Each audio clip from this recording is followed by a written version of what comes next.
today we are going to be covering SEO for 2022. And I'm going to get a little bit geeky on you, but I'm going to try to put this as simply as I can. I'm going to make this as understandable as I can for you. Okay, I'm definitely open to questions as we go. Okay, Jeff, I'm going to introduce you guys to my brother, Jeff Helvin.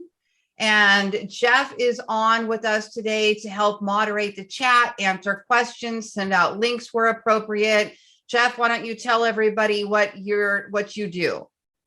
All right. Well, I think these days it's what I don't do, right? That's what's great about 2022, a lot of opportunities. But I am one of the owners of Ballen Brands, which Lori originally founded. We help build websites, CRMs, we do marketing, pay-per-click, and so forth. So we're kind of that one-stop shop for you in that department. I'm also a real estate agent on Lori Ballen's team here in the Las Vegas area, Boulder City, Henderson, North Las Vegas, Summerlin. And today I am serving as support. So I am going to help answer questions in the chat and provide some links that Lori will reference throughout, and call attention to Lori if sometimes there might be a question that she doesn't see that would be valuable to everybody. I'll make sure to jump on and pull that out as well. Perfect. All right. Thank you very much. And if you guys do comment in the comments there, make sure that you have it selected to all so everybody can see it. Kimberly says she's the new self-appointed president of the Jeff Helvin fan club. Good. He's been needing one of those. Okay, perfect. All right, so welcome to all of our first timers. Welcome to all of our Ballen Method VIPs. For those of you guys that are monthly subscribers to the VIP program, don't forget you have access to all the courses, all the bundles, all the past webinars, not just our monthly calls, but all those past courses there as well. And also one point of housekeeping, if everyone that is chatting, if you can change your chat to everyone, instead of just hosts and panelists, that'll make sure that questions that you're asking, and then when I'm responding, of course, too, that everybody will see what we're asking, what we're responding to. Thank you. Appreciate that. Okay. Jeff is going to send you guys a link really quick. And this is going to be the link to this. I printed it so that I have a cheat sheet in front of me, but to this SEO cheat sheet, literally, this is my SEO cheat sheet I made for you this morning at 4 a.m. So I spent from 4 to 6 a.m. putting this together for you guys this morning. It is a PDF, or you can print it, cheat sheet document with everything we're going to talk about today. This includes links to a few of the tools that I'm going to talk about today, and then each of the sections that we're going to cover. Okay. Now, it would take me a lot longer than 1 hour to teach you guys SEO. I'm sure you know that. But I'm going to give you, I did the key components that I think anybody has to know getting started.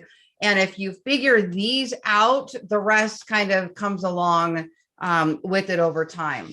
So Jeff gave you the cheat sheet there, so you guys can go ahead and grab that. Just go ahead and click the link and then bookmark it on your computer. You do not need to print it for today's class. You're going to want it as a reference after the fact, okay? Also, under each section that we're going to cover, I included links to full-blown tutorial articles that I've created on that specific topic. So if we get to the point where we get to topic clusters and you want to learn more about topic clusters, there's a link where you can click through and learn more about topic clusters. Okay. So I thought this would be very handy for you.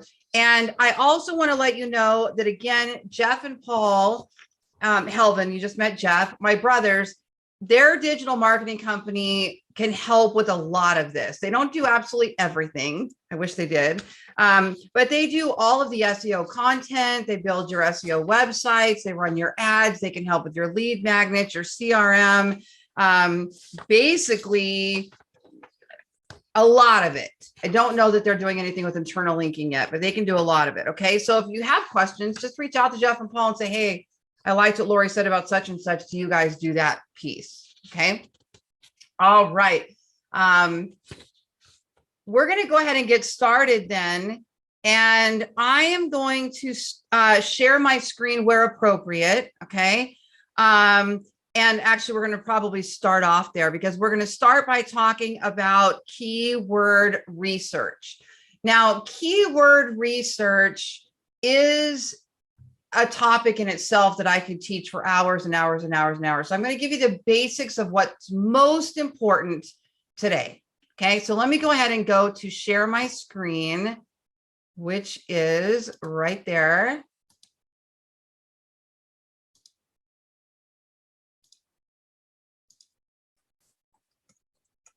Okay. All right. So I'm going to start with something for free. And then we're going to go into something more complex, which is a paid tool, because it's very hard to do intensive keyword research with free tools. There's a point in time when we can use free, and then there's a point in time when we have to use paid. Okay. Simple, poor man's way of doing research, I call this, is by going into Google and by entering a topic. Okay. So we'll use real estate as an example, since so many of you guys are real estate agents. If anybody is not a real estate agent, you want to let me know what niche you're in. That helps me too. If it comes up and I can use an example, I will. So I'm going to go to Google and we're going to type something in like, let's just go. I'm in Las Vegas, by the way, for those of you that didn't know that. And I have a real estate team also here in Las Vegas. And I'm also a 6-figure affiliate marketer. So I build niche websites with the intent of creating income through ad publishing, through affiliate marketing. And that's where I live. So I do this all day long. And I was going somewhere with that and I forgot. Anyway, we're going to go to Google and I'm going to type in Las Vegas. Oh, because I'm in Las Vegas, we'll use Las Vegas as an example. Now, what happens is, as you can see, as I'm typing into Google, Las Vegas, Google is starting to suggest keywords that a lot of people search for. Okay. It's not giving us search volume. It's not giving us competition level. It's just giving us ideas for what people are searching. Okay. Let me open my Q&A. I just saw a hand go up. No, thought I did. Well, Jeff will tell me if I need to, if there's something there to answer. Hold on. Let me move that out of the way. There we go. Okay. So Las Vegas. So right here, it says Las Vegas weather and Las Vegas news. So when I started doing this, before I had all the fancy tools, I started using Google and I would type in something like Las Vegas and I would see Las Vegas weather. Excuse me. I would immediately go over to my real estate website and I would create an article all about the Las Vegas weather. Okay. Now, in a minute, I'm going to talk a little bit about domain authority and the competition level of keywords, because you can't just rank for everything. There is kind of a formula. So if you're doing the freeway, you kind of wind up doing a whole bunch of articles that you may not yet be able to rank for because your website's too new or doesn't have enough authority in the space. And I'm going to show you how to check that out. Okay. But this is a starting point. Now, what we keep doing is if you go a little further, let's say we start typing in Las Vegas homes because you're a real estate agent. So I start typing in Las Vegas homes and look what happens. More suggestions. Okay. Las Vegas homes for rent. All right. Let's go with Las Vegas homes. Las Vegas homestead. Ooh, I don't know that I did that one yet. So obviously people are researching Las Vegas homestead. So that might be something I want to go create an article about.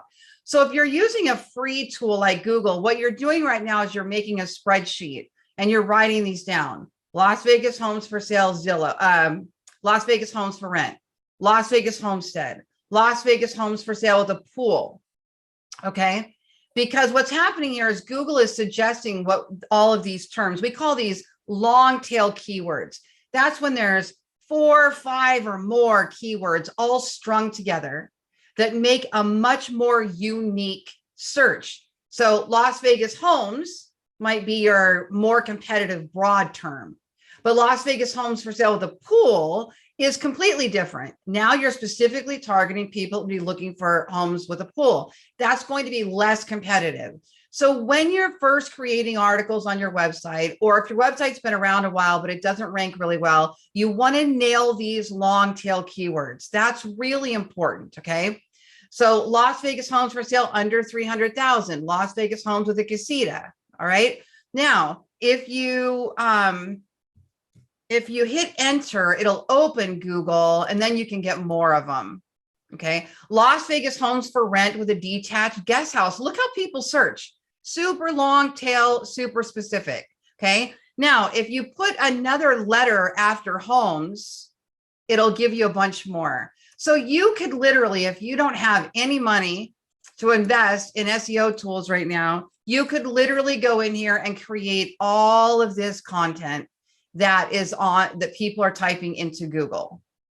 Okay. So that's just a little starting point. Okay. Jeff will send you guys out the link again. I saw the question there for the PDF cheat sheet. If you're just joining us on YouTube or social media, I'll be posting those links after the webinar. Okay. All right.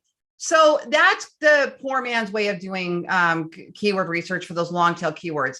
In addition, when you scroll down, you're going to see this people also ask box.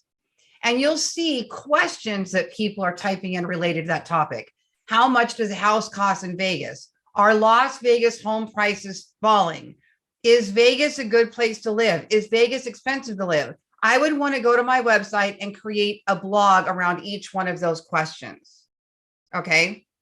Now I'm going to skip ahead for a second because we're not going in any kind of necessary order. This cheat sheet is for your reference later.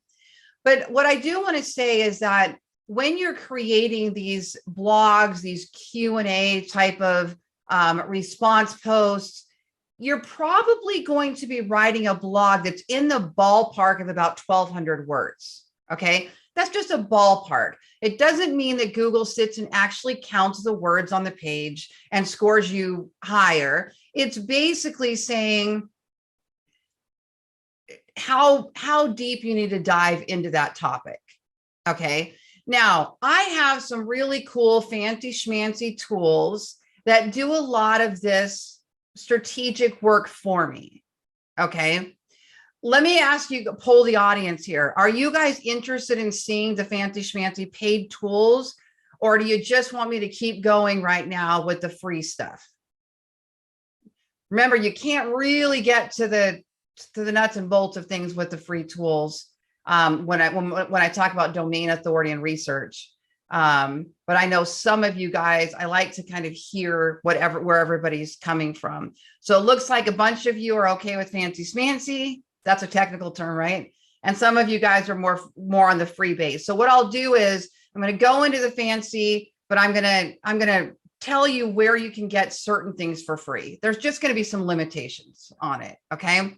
All right. So one of the tools that I use, and this is one that I use religiously every day, all day, it's open all the time, is SEMrush.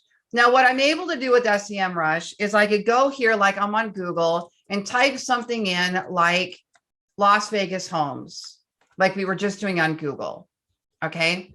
Now, what SEMrush tells me is the search volume for that keyword. How many searches a month are there for that keyword? Okay. I'm going to jump to a hot point right here on that, a big tip that you need to hear. Okay.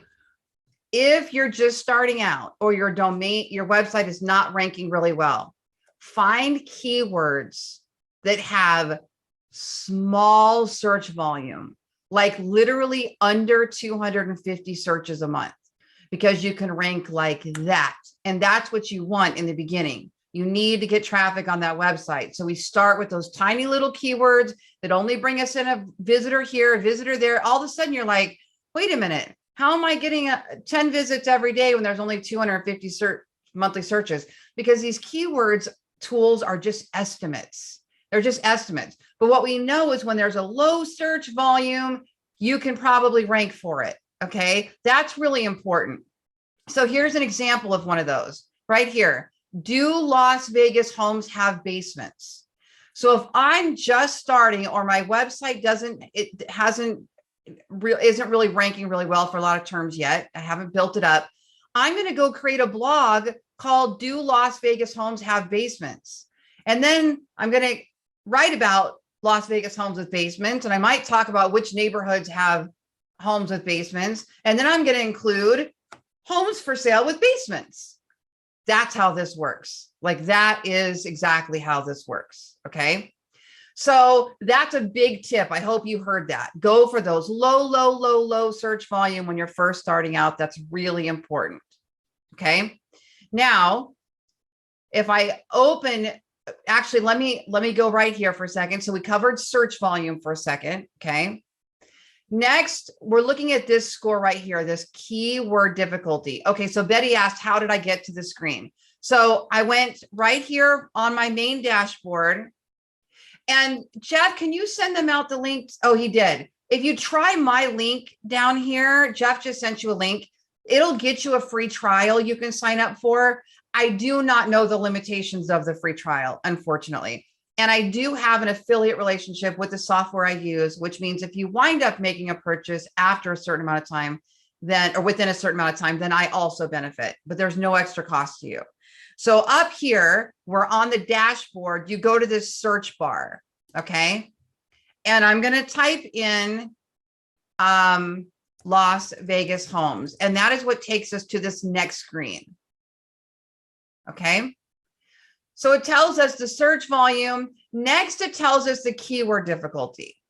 So this is probably the two things I just told you, creating content around low volume keywords, and this part about keyword difficulty. If you get those two things right, that's half your battle, because you're going to know what kind of content to create for SEO right out of the gate. Okay, this is really important. Okay, everybody's website has a domain authority score.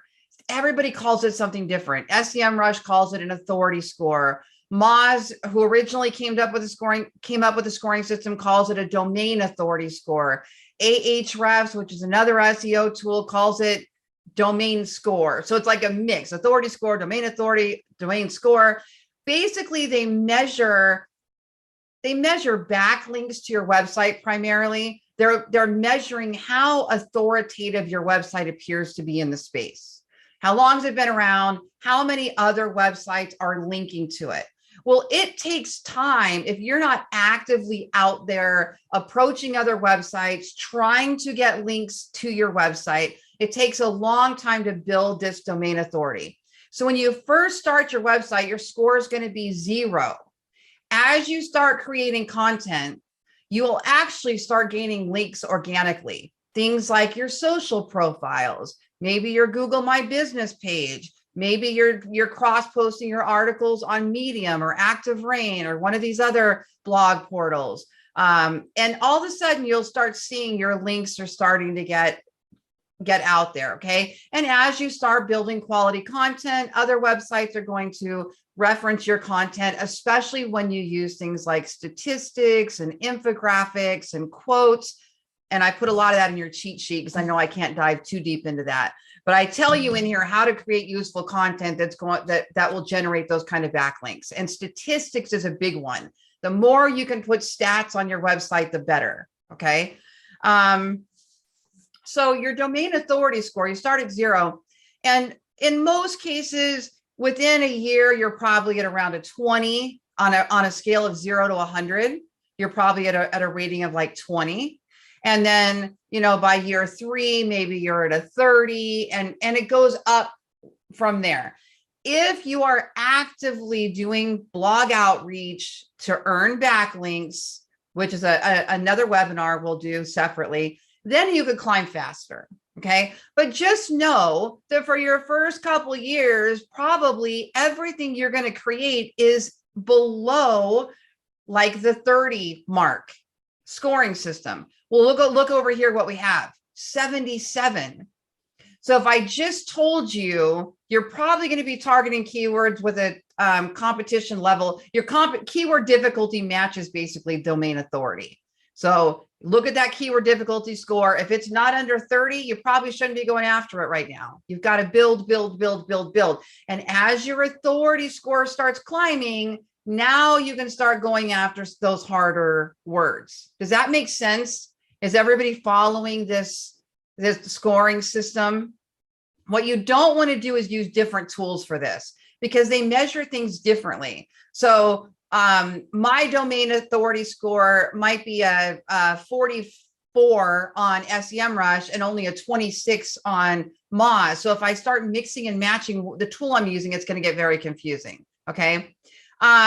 So I would say if you're looking for your domain if you're looking for your authority score and you want to go with a paid tool like SEMrush, you're going to find that when you set up your project. Okay. You're going to go in, you're going to set up your domain name. And then next to your domain name, you'll be able to click on it. It will give you your score. Or you can also go up here to SEMrush and you can type in a domain, a domain. Hold on, I'm in the wrong spot. I got to go back to the home screen. There we go.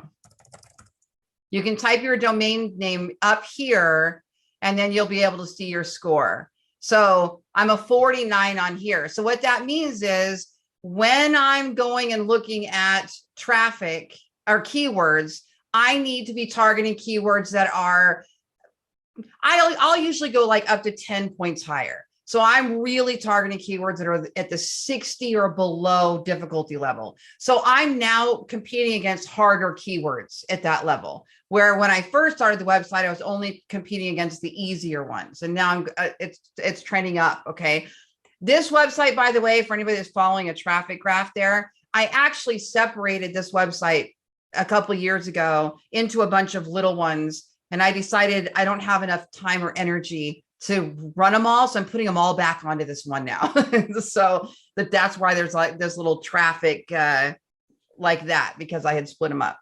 What was that? There was a question that was asked about how does this work, or can this work on the KW websites? And I had answered it kind of privately, or at least in the Q&A. And then there was another question about how about on Boomtown websites. So it's probably a good time to address, how well we can integrate these tools and the things that you're talking about on these third-party websites. Okay, so thank you, Jeff. There is no integration required with SEMrush. You can use this keyword on any website.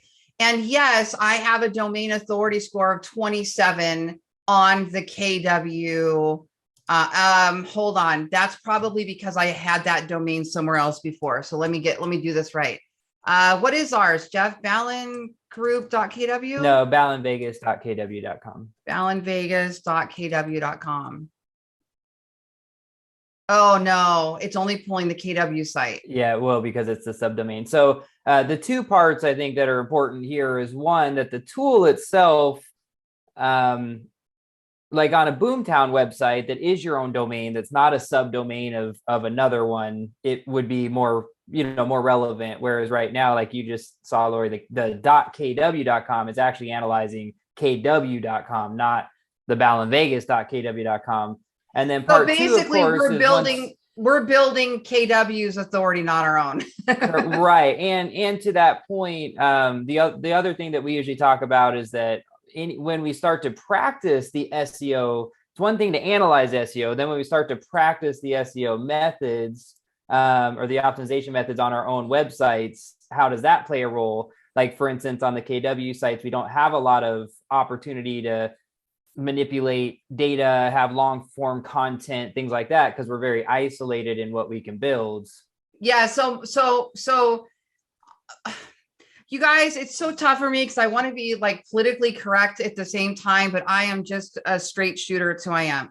You're not going to build authority on a KW website. You're not going to be creating long form killer blog posts today the way it's set up on a KW website. Those websites are much more calling cards, business cards. Here's my website. Go do a search. They're not ready yet for what the kind of stuff that I do. Okay. You can put, Jeff and I have done every kind of workaround. We pretty much know how to get content on there. And it's just not, it really is just a website that is part of KW's website. It's not yours. As a matter of fact, you don't even own the .com, and when you sign up, it says it can be transferred to another person when you leave. So personally, if you, in my opinion, and this wasn't a real estate webinar today, I'm just using real estate as an example, and you guys are asking those questions. In my opinion, if you really want to build an asset, you need to have another website rather than the KW one that's being provided. That's not really what that was designed to do. Okay. Jeff and Paul build websites. Jeff and Paul even build out the KW websites, but they also know the limitations of them. You could do a two-part where you're using the KW website, but you're building a WordPress blog, and all of your blogging is going to go on your WordPress. And then maybe you're going to link back to your KW site. But if you really want to build domain authority, you need to be putting it all on your own asset. That is really my opinion. Okay. I think that's really the value. I mean, have your own website if you're going to build it. Yeah. Okay. Yeah. For those of you that have KW websites or broker provided websites, don't panic. It doesn't mean that you didn't need to enhance those if you did. But if you're going to dive in and really invest, then you probably want to have a secondary website that you actually own. Okay. But it depends on how much you're actually going to go work on this too. That would be the question. Ask Jeff. Jeff will tell you. Do a call with Jeff on the side. Tell him what your plans are. Jeff will tell you whether or not you can do it on the KW side or need another one. Right, yeah, Jeff? and I do that all the time. I kind of tell, we're especially in the real estate genre. I say, well, if you're gonna build onto a house that you're renting, right, you don't get to take that with you. So maybe you don't want to do that. If you're not going to build on the house, well, you can still rent. Right? Like, it's fine. It just really depends on how you're going to be utilizing this tool. And I will absolutely give you all the maybe what ifs and help you decide that too. And we're very objective because we certainly don't want to feed you something that you're not going to use. It doesn't make any sense for any of us. So we'll happy to have that conversation. Yes. Thank you. Okay. So even if you have a domain that you have registered on GoDaddy and you are forwarding it or pointing it at your KW site, it's not building any authority on either one technically. Okay. So that just makes it a quick, easy redirection. Having a long-term website, having a domain that you buy though, having an age domain does have benefits. So I highly recommend everybody who has a KW or broker provided, whoever you're with, website, go register a domain name and forward it to your KW website. That way you can take that domain with you or your broker provided website, and it'll age over time. And that does have some value. Jeff, do you have my GoDaddy link? So I actually have instructions on, I have a video on my YouTube channel. It tells you how to register on GoDaddy and then how to forward that to your KW website. So after the fact, if you don't have it now and you need it, reach out to me or Jeff and we'll get it for you. Okay. But Jeff, you can let me know if I need to send out my GoDaddy link. I did not put it on the cheat sheet there. Okay. All right. So authority score, you want to be going for keywords that are at or under your own keyword score. Now, for those of you that are looking for free, you're going to want to go over here to Moz.com.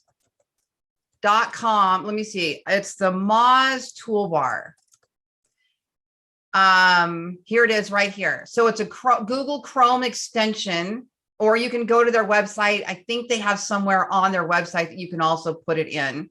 And this is what it's going to look like. You're going to see a little tiny box. I don't know if you can see this up here in my, I don't know if you can see that online. Up here in the right-hand corner is a little tiny 91. And that is, I'm looking at my screen to see if you guys can see it. That is the domain authority score of this site. So that is a free way to check your own score. But remember, you don't want to be bouncing back and forth because Moz is going to be 20 points under what SEMrush is because they weigh things a little bit differently. It's not a score Google's giving. It's specific to the tool that's providing it. And they measure things a little bit differently. Okay, is that helpful? So there's your free version. I stick with SEMrush because this is the tool that I do everything in. Okay, now what I would do next after typing in Las Vegas homes up here, I would then go down into this view all keywords, and I'm going to do a little filtering to find only keywords that are within the competition level that I'm going after. Okay, so right here, there is a little guy called keyword difficulty. If I drop that down, I can say only show me very easy keywords to compete against. Only show me easy keywords to compete against. Only show me possible keywords to compete against. Show me difficult ones. Or I can just say, show me anything from 0 to 30. Let's just say, because remember, I gave you that number 30. Let's look at what's in there. Now it's going to filter out all of the stuff you really can't compete against right now. Now, I say can't, but it's not impossible. There's always some crazy outliers that happen, but for the most part, okay? So here's what I can rank for today. Home inspections in Las Vegas, funeral homes, next gen homes. Oh my gosh. Well, those are big in Vegas. And that is a blog that I've actually created all about next gen homes. So somebody who wasn't using a keyword tool might not even think about, oh, we do have a lot of next gen homes. I don't know if you guys have them. That's where they have like a mother-in-law quarters or a separate entrance for your college kid or the parents, multiple families living together. Love that. Okay. First key homes, home decor stores, Home Depot jobs, Los Prados, Las Vegas homes for sale. That's a neighborhood. Rhodes Ranch, Las Vegas homes for sale. That's a neighborhood. Are you getting the idea here? And you go create all this content first before you do any of the competitive stuff. Then over here, there's a set of questions. So this is just like that people also ask on Google. Here's the list of questions that are non-competitive that you could rank for. Okay, is that helpful? Is this like making sense with you guys? So you can use the Google tool. You just won't know the search volume on those questions and things like that. But this is a great tool for that type of keyword research. So the next thing you would want to do is you would want to sit down and you want to put it, I use Google spreadsheets, and you would want to open a spreadsheet and you want to make a list of all the content that you're going to create. Then you have to decide how much content you're going to create and when. Okay. In my opinion, it's a minimum of once a week. It's a minimum of once a week. If you can't compete to 4 pieces of content in a month, you probably shouldn't be doing this, because that's really going to be challenging to go anywhere with 1 piece a month. So 1 a week is what I usually tell people. And you're going to sit down and you're going to create a list. Now, I have a topic in here on your cheat sheet called topic clusters. In real estate, you don't have as many topic clusters as much as you do have various zip codes or maybe neighborhoods, things like that you would write about. A topic cluster is when you take a topic and you create all of these little subtopics related to that topic, and then they all link to each other. And it gives Google a really good picture of the relationship between them. And if one of them starts doing well and ranking high, it can pass link equity to the other pages. So all of the posts in that category or all the pages and subpages in that section end up ranking better because they're part of a cluster. Google rewards topical relevance. So the more you write about one thing, write it first in a batch, the quicker you're going to rank for that one thing. So for example, if you want to dominate and you're a real estate agent and you want to dominate for golf course properties, sit down and create an entire list of the golf course properties, as long as they're not overly competitive. Okay. So when you're publishing a batch of content and you make your spreadsheet, put related content together and do them in batches. That way you're showing Google your topical relevancy. Okay. So that's another thing on the topic clusters. And I've done separate webinars, and in the Academy, you have courses on all of this. Today, I'm just kind of giving you the umbrella of all of it. Okay. So batch as much as you can in clusters. For example, if I wanted to rank for Las Vegas zip codes, some of you guys saw me go to number 1. So I was like at the bottom of page 3, and I took it to number 1 for Las Vegas zip codes, Las Vegas zip code map. And now, jockeying for the top position with the other 2 that are in the top 3 now. We're doing that Google dance.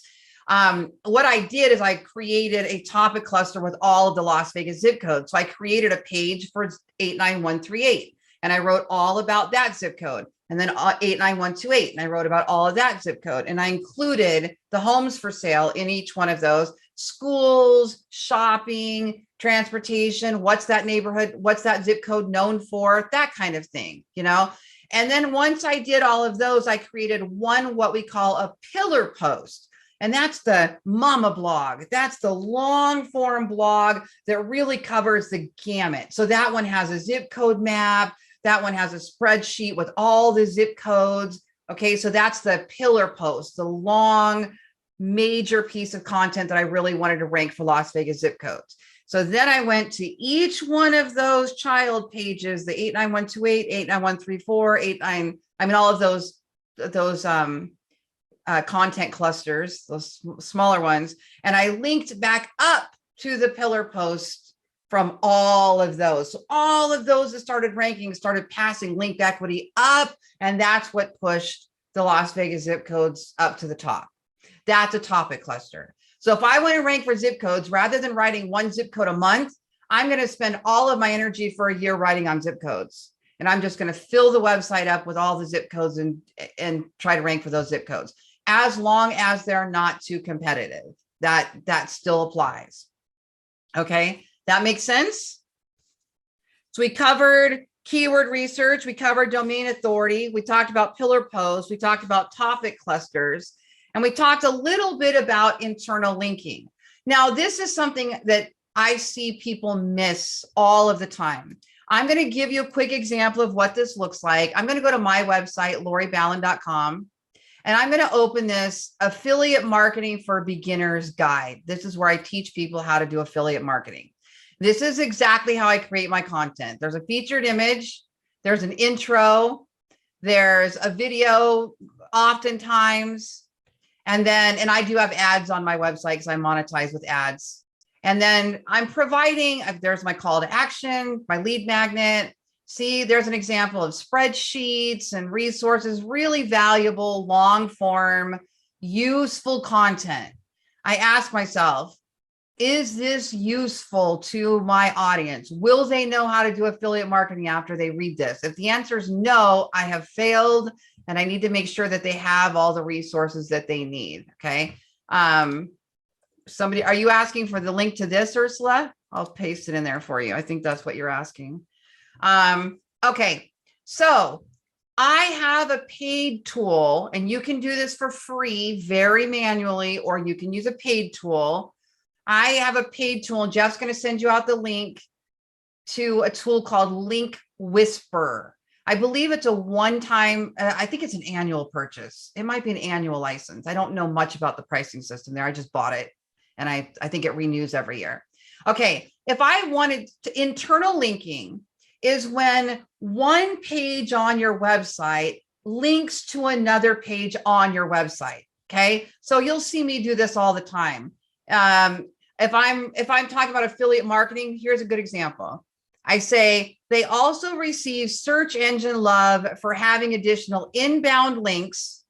Dude, I just literally picked up an excerpt of exactly what we're talking about. That was crazy. Which of course is good for search engine optimization. Well, when you click on that link, see it's highlighted blue. When you click on that, it goes to another page on this website that's all about search engine optimization.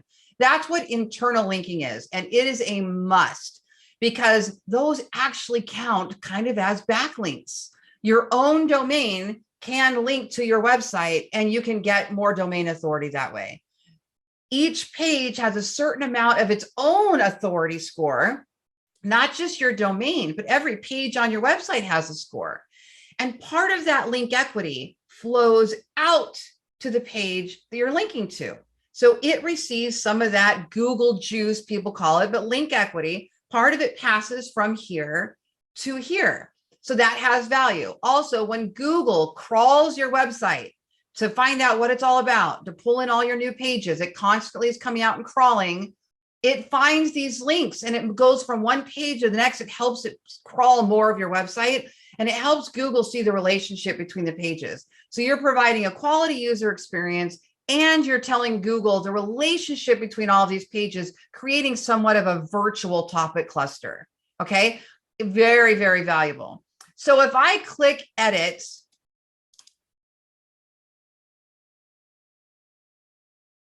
while that's popping up, Beth says, if you have an older site, which is not dynamic, does that hurt in the Google ranks? Not exactly sure what you mean by that.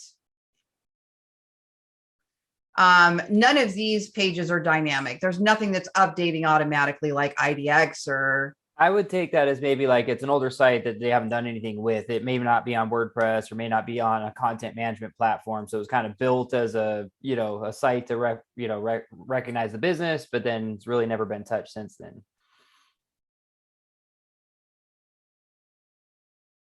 Well, I don't understand that. Does it hurt if it hasn't been?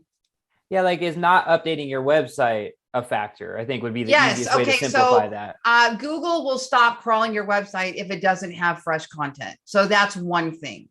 So over time, your content does kind of decay and you will start getting bumped out by other competitors. It's less about Google saying, oh, they're not doing anything, let me push them aside, and more about all the new people are coming up that are creating a bunch of relative content, and they're just going to take your spot and you're going to get continuously pushed down.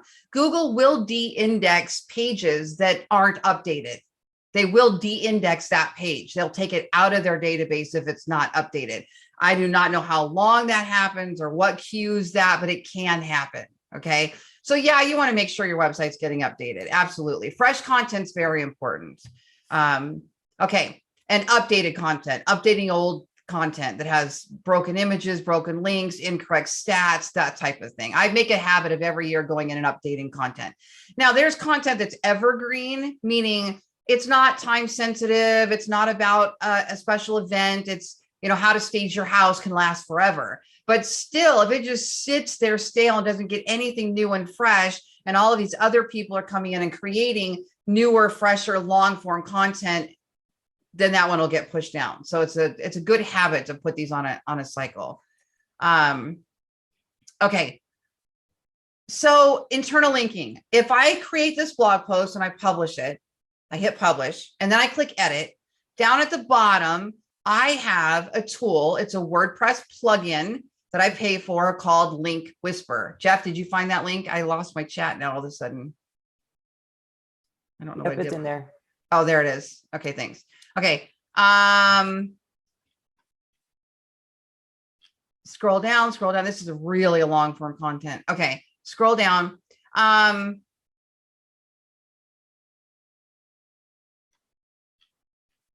There it is. It's under the Yoast plugin. Okay. All right. Here, this is Link Whisper. And what Link Whisper is saying is we have scanned your website and we think that there might be places that you can add links to other pages on your website.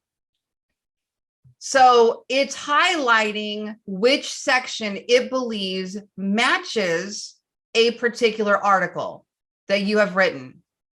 You can scroll down, and if they match, you can check a little box and it will then put that link in there for you when you update this blog post. And if it doesn't match, this is what I find a lot of times. My websites get big and it suggests things that could be related, but not really the one I want to link to. So for example, this says someone suggested to me that I apply to their affiliate program. Well, I have a section all about affiliate programs. So instead, I might click this custom link and I can paste the right link in there, or I can do a scan of my website by typing in keywords. Now, these are all pages on my website. So I can find the appropriate one and I can click there, and you go all the way down and do this. And then at the end, I hit publish. And now all those links show up on those pages without me going to each one of those pages. And that I know that's a little geeky, but if any of you guys are into this type of stuff, this is an awesome, awesome tool. It's just incredible. And then you can also go up here and click add inbound links, and then it'll scan the website and it'll tell you which other pages should link to this page. And then I go in and click them. So that's what you can also just go in one by one and say, where was that SEO one? So anywhere I mention the word SEO, let me take this back up to the top there. Okay, so I mentioned the word SEO. There it is. I can just highlight this. This is creating a hyperlink. And then I can click that link right there. And then I can find my SEO blog post that I want to link to. And if you don't know your website very well, you want to keep a spreadsheet with all of your content on it so that you know what you want to be linking to. I know that mine is this one right here, this blog SEO one. Okay, we can do another webinar where we dive really deep into internal linking, and I can show you a bunch more of those practices, but that is something that you want to get in habit of doing early.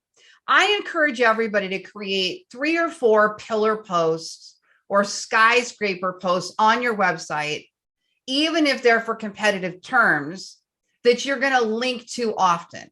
Okay, so if you're a real estate agent, you probably want to have a pillar post that's how to buy a house in San Diego. You probably want to have a blog post called how to sell a house in San Diego.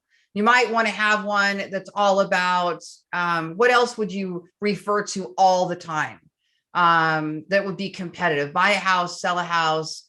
I don't know, maybe it has to do with investing, or at least buy and sell. So everybody should have a pillar post about buying or selling a house if you have a real estate website. Then every time you write an article and you mention the home buying process or buying a house or first-time home buyer, the process is arduous, but here's what could happen. You're going to highlight those and you're going to link to your how to buy a house pillar post. That is how I would start this internal linking structure. Then when you go create a blog post called everything about the home inspection, or whatever that we saw one for the home inspection on our keyword tool, I can't remember what it said, but the Las Vegas home inspection. Then every time you say the word home inspection, home inspector, inspect your home, you're going to link to your blog that's all about the home inspection. Okay, that's the internal linking strategy. In addition to that, you want to link off of your website to other authoritative, reputable websites as a resource. So for example, if I'm creating a blog post all about how to buy a house, I might want to say realtor.com put out a study in 2022 saying that 50% of all home buyers are first-time home buyers. Then I would take that statistic and I would create a link to that report. Google finds that valuable. Users find that valuable. Okay, now I'm giving you the cheat sheet, but there's one more thing I absolutely have to show you. You have to get this right. Okay, this is the other most important thing. Probably shouldn't have saved it for last, but it's important. The on-page SEO, I've got a cheat sheet here for you. That's pretty simple. Where you put your keywords, how you create, that's the easy part. Okay, this part up here is what you really have to understand. So I'm going to close with this last part. You must understand the user intent before you create the content, because you won't know what to create. But Google has given us a free way to look at what the user intent is. So for example, if we go over to Google and somebody wants to sell their house. So you want to rank for something like, how much is my Las Vegas house worth, right? Okay. How much is my Las Vegas house worth? Or how much is they're probably going to type in how much is my house in Las Vegas worth? Probably just how much is my house worth. And Google already knows they're in Vegas, but let's take a look here at what's already ranking. Okay. So the first one there is Zillow. And if you open that blog and look at it, it is a market report. It's basically saying the average price in Las Vegas is $384,931. And it's got a little map. To me, they shouldn't even be ranking #1 for this. That's not great content. But because they're such an authority with a 90 domain authority, they're hard to beat. Okay, so we looked at that one. Now let's go look at some of these other ones that are ranking in here. So I would take each one of these and I would open them and look at them and see what they have in common. Okay, what you're seeing here is that Google has already ranked the top 10 pages that solve the best user intent and or have the highest domain authority score. And what I already have seen by popping on several of them is they want a market report. They want to see this is the average price range, because how you know this is because all the ranking blog posts have all of this data about the market. So you want to imitate that. Now, let's just say you wanted to rank for how to let's do best way to prepare a home for sale. I'm just making something up. Okay. Then you do the same thing. How to prepare your house for sale. How to prepare your house for sale. The comprehensive guide to preparing your house for sale. 10 things sellers miss when they prep their house for sale. 15 easy ways to prep your house for sale. So what Google is saying is, I want to see a list. I want to see a list of what this person needs to know to sell their house. Now, a list could just be these headings. This is a list, heading, paragraph, heading, paragraph. They just didn't number it, but it doesn't have to be numbered to be a list. But a little tip, numbering your list, get more clicks. Getting more clicks can help you rank higher on Google. That's another topic with click-through rate. So if I were this person, I'd probably number this because they've got how to prepare your house for sale. It could be 12 ways to prepare your house for sale, but maybe they tested it and the how-to question is getting more clicks than the other. But when I see listicles on a search engine, numbered lists, it tells me I probably want to try a numbered list. Okay. Is this making sense? Another thing is, what is the best neighborhood in Las Vegas? What is the best neighborhood? Real estate's easy actually, because it doesn't vary too much, where a lot of the other topics, you have videos, you have maps, you have carousels, you have all kinds of things, where real estate, we don't see as much of that. Real estate still has more of the classic blue link, so it's not quite as hard. Okay. But look at what is the best neighborhood to live in Las Vegas. Number one, here we have best neighborhoods in Las Vegas, 5 best places to buy a home, 5 best neighborhoods, a guide to the best neighborhoods. Okay. Then you open them and take a look. And it's obviously going to be a list of the neighborhoods. There you go. There's the list. And why? So you want to create the same content. Don't steal their words. Don't take their content. But when you see everybody's using lists, you want to create something that is a list like them, because Google is saying this is what we expect to see. Okay. So before you ever create any content, it's incredibly important that you go look at what's already created, create something similar. My favorite tool, paid tool for creating on-page content is right here, and it's called Phrase, and I have it open. So if I go to a new document, I'm not sure if you have my link to Phrase yet, Jeff, and I'm not sure what that gets everybody else, probably a trial of some sort. I know the Jarvis one did. Target search query, Las Vegas. No, let's do best neighborhoods in Las Vegas. Best neighborhoods in Las Vegas. Create document. Now watch this. This will blow your mind. Not only is this an AI writing tool, meaning it'll help write your articles for you. These AI tools are not good though for hyperlocal, in my opinion. An AI robot writer can do a great job telling you how to stage a house. how to sell a house, how to buy a house, but they're not good with details and facts. So I don't like them for neighborhood pages, by the way, just FYI. But anyway, I have the SEO upgrade on this component. So it's phrase with an SEO upgrade, but watch what it does. If I go to Let's Go right here, it's going to go out and it's going to scan all of the top ranking blogs for me. And SEO content, SEMrush does that too, but this goes one step further.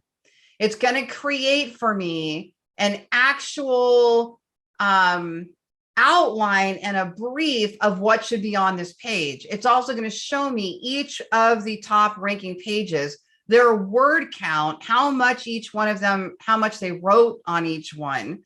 And then it's going to offer links and all kinds of different ways to make this content. If I were hiring an admin today, this is where I'd put her or him, them. I would put them on phrase, 100%, hands down. This is where I'm starting you. There's a learning curve. I trained my sister on this. She did a lot of training on herself. There's a little bit of a learning curve when you first get on here. I can help with that. If enough of you guys ended up using it, I'd be happy to teach it to you. But look right here, average word count, 1,500. So I know going in, this is going to be at least a 1,500 word count blog. How many paragraphs and headers? 4. How many links? How many images? The average images are 6. Eric, great question. Eric asked, how different is Phrase and Jarvis? Believe it or not, Eric, I actually pay for both because I think Jarvis is a better AI writer, but Phrase has the much better SEO tool. So unfortunately, I have not found one that I love the most of everything, but Phrase does a good job writing too. But there's certain things with Jarvis, I like to do a little bit more freehand style writing where Phrase is a little bit better at the technical side of things. So they're just a little different. Jarvis merges with Surfer SEO, but it doesn't do this. It doesn't do this. So if I go over here and I create optimize, it tells me all of these keywords that other people have used in their articles. So if I have an admin, she doesn't live in Vegas, or they don't live in Vegas, they could just go, oh, I need to talk about master plan communities. Oh, I need to talk about the arts district. Oh, I need to talk about Lake Las Vegas. I need to talk about downtown Summerlin. I mean, it's just there. Like, it's so different, right? And then here's a list of all the questions people ask about neighborhoods. Here's a link to Wikipedia articles all about Las Vegas. Here's the AI writing tool if I want to let it write for me. And then I can even go down and create a bunch of headlines. It goes on and on and on. So I'm not going to keep going. But what I want you to see is that with some good resources today, SEO does not need to be as hard as you think it is. There's just a little bit of key components that you need to learn. And then you just need to write content, create content. I cannot tell you that enough. I mean, that's all I do. I create content all the time. Now you can hire that out. Jeff and Paul at Ballen Brands create content. You can hire some of it out. You can hire out just your pillar posts, or you can hire out your community pages or whatever it is, or you can hire an intern at the college, or you can use writing houses. There's all kinds of ways to do this, or you can write it yourself, right? You could create one of these in a week, a 100-word blog post in a week using a tool like this. And if you don't have the money to do the paid tool, you do the research manually and Google will show it all to you. You're just going to be going in and maneuvering it all more yourself. Okay. All right. So that basically takes up our hour. You guys have the cheat sheet though, that's really going to help you go back and reference and dive deeper into each one of these components more manually. Feel free to reach out to Jeff if you're confused or you have questions or you want to know his opinion on having this site or that site. They're definitely there for that. And yes, Eric. So Phrase is basically Jarvis with SEO steroids. Exactly. You got it. So was that helpful, you guys, before I let you go? Did you get some use out of it? If nothing else, I hope that you at least got, yes, I want to do this, or no, I don't want to do this. I want you to kind of see what it all entails on there, right? So I appreciate you guys so much for joining me today, and look forward to the next one with all of you guys. And if you have any questions after the fact or need that video that I talked about earlier, now I can't remember what video it was, just reach out and let us know. And we will talk to you guys all later. Thanks for joining me.